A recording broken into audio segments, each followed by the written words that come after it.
The observation cell vanished.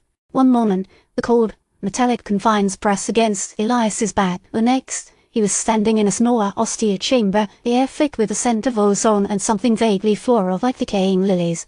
A single violet spotlight illuminated the space, stark against the grey, featureless walls. His head swam, the residual effects of whatever release protocol had been enacted. He felt lighter, unbound. "You are free to proceed, Elias Finch." A voice resonated, cold and devoid of inflection, from unseen speakers. It was the armored figure, but the tone lacked the usual clipped authority. It sounded hesitant. "Your analysis of Weaver's Gambit is required." Elias ignored the directive, his gaze drawn to the holographic projection dominating one wall. The familiar crimson landscape of Mars, painstakingly terraformed over decades, was undergoing a horrifying transformation.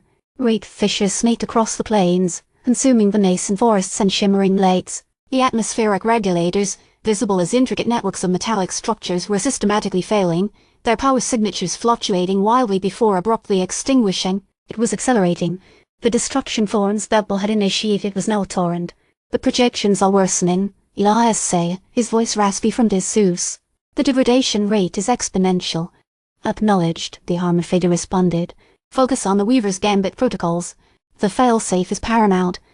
Elias understood. The failsafe, a sequence of mathematical constructs embedded within the terraforming algorithms, was their last hope. It could theoretically reverse Thorne's actions, stabilize the Martian ecosystem, and possibly trace the source of the sabotage.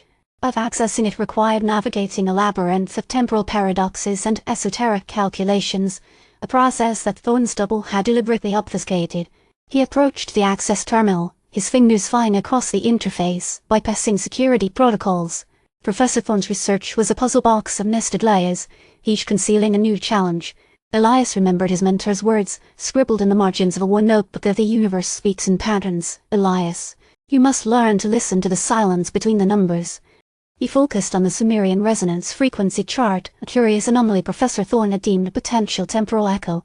The chart pulsed with energy fluctuations, mirroring the devastation unfolding on Mars. A new data stream appeared, originating from the violet-lit structure now visible on the Martian surface. It wasn't a structure he'd seen on previous projections. Its geometry was unsettling, defying conventional architectural principles. "What is asterisk that asterisk?" Elias muttered, his fingers pausing over the interface. "Anomalous energy signature. Correlates with temporal distortion," the armored figure stated. "Irrelevant to your primary directive." Elias disregarded the order. The violet structure was asterisk, not asterisk relevant. It radiated an energy like anything he's ever encountered, a raw, chaotic force that seemed to warp the very fabric of space-time. He began isolating the signal, filtering out the noise, attempting to decipher its underlying code. Suddenly, a new file appeared on the interface, a scanned entry from Professor Thorne's journal. The date was weeks before Thorne's supposed death, a time when Elias believed his mentor was immersed in routine calculations. The entry was short, cryptic, penned in Thorne's distinctive, elegant script of the luminary weaves. "The architects of time stir. The Obsidian Key holds the answer." Obsidian Key. Elias's mind raced. He's only heard whispers of it, a mythical artifact set to unlock the Chronarian's deepest secrets. A legend, a fairy tale to scare junior researchers. But the urgency in Thorne's tone was undeniable. "I need access to the Obsidian Key archives," Elias demanded. The armored figure was silent for a moment, an unusual hesitation. "Denied. Your authority level is insufficient." "I'm requesting a level 3 override," Elias countered, invoking a rarely used protocol that bypassed the usual chain of command. "Override request approved. Proceed with caution." The archives materialized on the interface, a vast repository of forgotten knowledge. Elias sifted through the data, searching for any mention of the Obsidian Key. Most of the files were corrupted, deliberately scrubbed, but one entry remained intact, protected by a complex encryption protocol that Thorne himself had devised.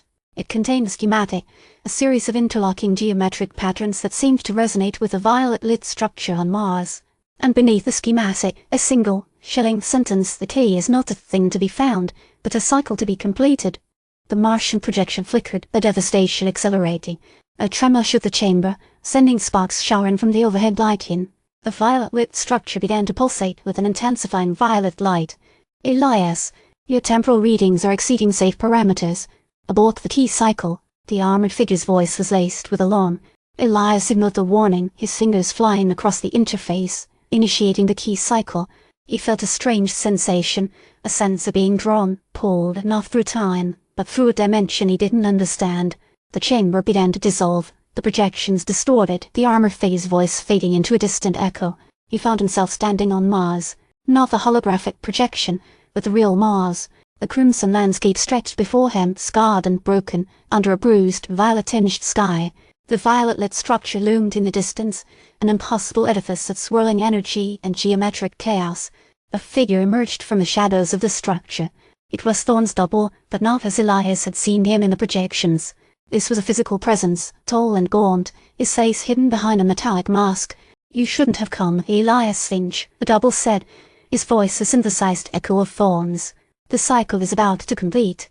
The ground beneath Elias's feet began to tremble, the violet-lit structure pulsed with an overwhelming intensity, and a rift tore open in the Martian sky, revealing a swirling vortex of impossible colors.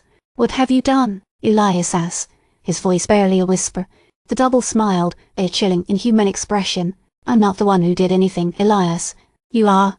You're about to witness the birth of a new age, where the architects of time reclaim what is rightfully theirs." The vortex expanded, engulfing the landscape, and Elias felt himself falling, tumbling through a dimension beyond comprehension, the double's laughter echoing in his ears. The cycle had completed, the loom had rewoven, and the architects of time were awakening.